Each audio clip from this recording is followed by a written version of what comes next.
Hello everyone and welcome back.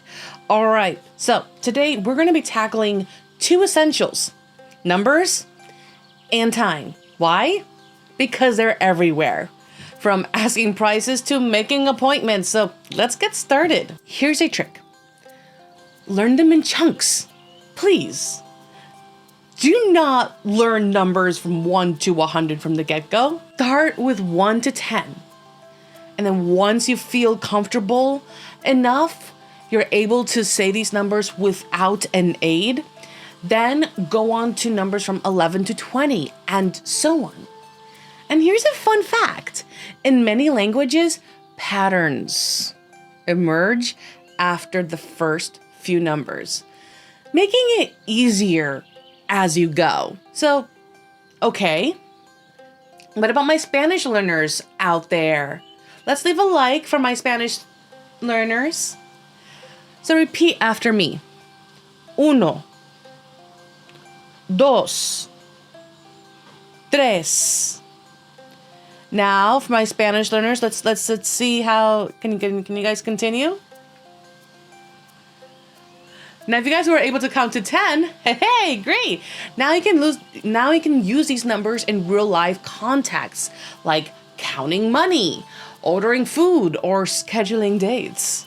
Now, in many languages, hi Estrellita.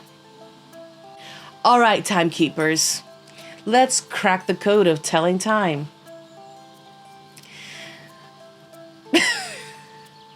All right, so knowing how to ask and tell the time is, well, important, right?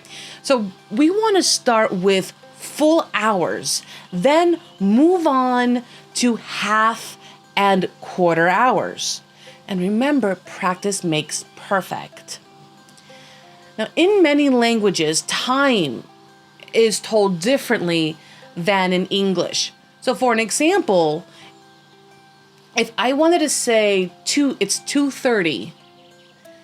In Spanish, sería son las 2:30.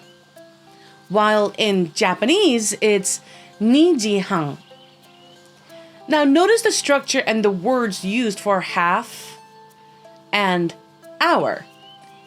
Well, you don't see the hour part in Spanish, but you see the hour in Japanese. Whenever you see G is hour after the number. Now, your mission, muchachitos, should you choose to accept it, is to tell me what time you usually wake up, eat lunch, and have dinner, but in your targeted language. So drop it in the comments. And let's see who can be the most precise time teller. And the winner is, well, being the most precise time teller. Remember, numbers and time are more than just words. There are keys that unlock daily interactions, cultural insights. They're your tools for planning adventures, understanding prices, because, knowing a price of something before you buy it is just a little bit important, and making new friends. So, embrace them, play with them, use them, and suddenly the world becomes more of a navigable place. All thanks to a few digits and TikToks.